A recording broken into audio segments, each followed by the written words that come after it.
وبالحق أنزلناه وبالحق نزل.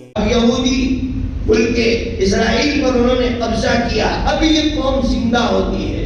جو میں آپ کو سمجھانا چاہتا ہوں, اب یہ قوم زندہ ہوئی, بیمار قوم زندہ ہوئی. ملک شام میں ایک پہاڑ ہے, صہیون پہاڑ ہے, وہاں بیٹھ کر انہوں نے ایک ایجنڈا بنایا. کیا ایجنڈا بنایا؟ اگر ہم پوری دنیا پر حکومت کرنا چاہتے ہیں تو سب سے پہلے ان کے اندر جو بیماری تھی وہ بیماری تھی بزدلی, خوف. یہ ان کے اندر رچی بسی ہوئی تھی. تو انہوں نے کہا ہماری نسلوں کے اندر سے خوف نکالنا پڑے گا, بزدلی نکالنی پڑے گی. کیسے نکالیں گے خوف اور بزدلی؟ اب سمجھیے, انہوں نے یہ ایجنڈا تیار کیا کہ رات کو سونے سے پہلے اپنے بچوں کو ان جینیس مین جن کو اردو میں بڑی شخصیات کہا جاتا ہے, انقلابی شخصیات کہا جاتا ہے, ان کی زندگی اپنے بچوں کو سناؤ, رات کو سونے سے پہلے سناؤ, تاکہ بچوں کے دل و دماغ میں وہ بیٹھ جائے اور ان کے حوصلے بلند ہو, بزدلی نکل جائے, خوف نکل جائے. اس طرح سے انہوں نے کام شروع کیا. آج ان کی قوم جو بزدل تھی, آج ان کی قوم بہادر بن گئی. اور دوسری قوم ہے جو زندہ تھی.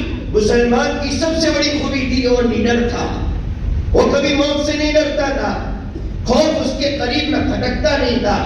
اس قوم کو بزدل بنا دیا. کیسے بزدل بنایا؟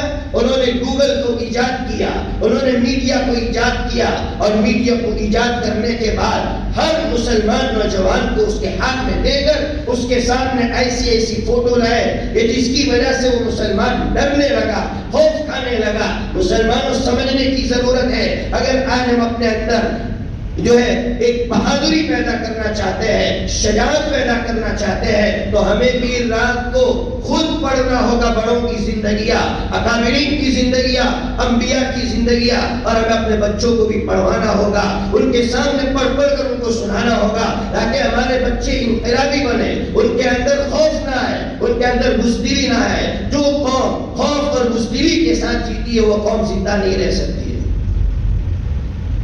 اگر ہم چاہتے ہیں کہ ہمارے بچے لیڈر پیدا ہو تو ہمیں یہ کام کرنا پڑے گا. آج عجیب بات یہ ہو گئی ہے, فضائل کی تعلیم بھی گئی. پہلے تو فضائل کی تعلیم کی باتیں ہوتی تھی گھروں میں. کاش فضائل کے ساتھ ساتھ قرآن میں نبیوں کا جو تذکرہ کیا ہے, ان نبیوں کا تذکرہ ہم اپنے بچوں کے سامنے کرتے ہیں. ہمارا بچہ ایگزام میں ایک مرتبہ فیل ہوتا ہے, پیچھے ہٹ جاتا ہے, ڈرتا ہے, یار میں تو فیل ہو گیا.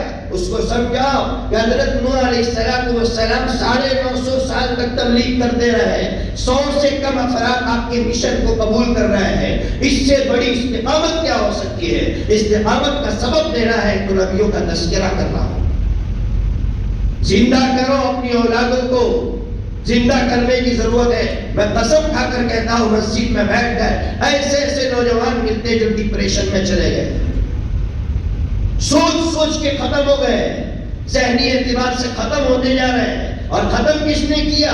اس موبائل نے ختم کیا ہے. آپ اسرائیل جائیے, میرا ایک دوست ہے وہ اسرائیل جا کر آیا, میں نے اس سے پوچھا, اس لیے کہ میں نے کتاب میں پڑھا تھا, اس نے کہا اسرائیل میں نے کسی نوجوان کو موبائل سے کھیلتا ہوا نہیں پایا.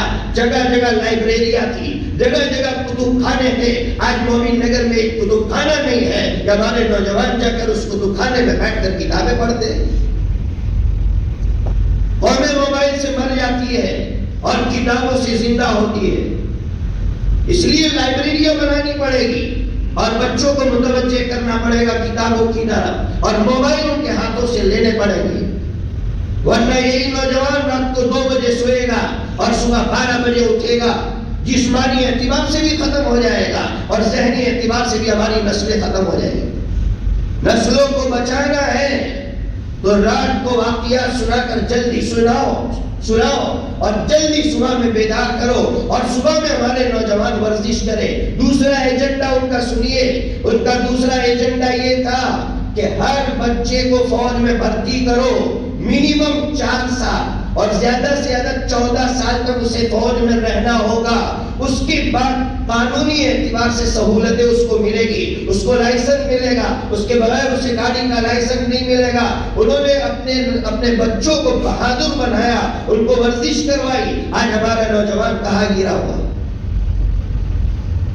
اس لیے بچوں سے کہہ رہا ہوں, نوجوانوں سے کہہ رہا ہوں, فجر کی نماز کے بعد ورزش کرو. اپنے آپ کو ذہنی اعتبار سے اور جسمانی اعتبار سے مضبوط بنانے کی ضرورت ہے.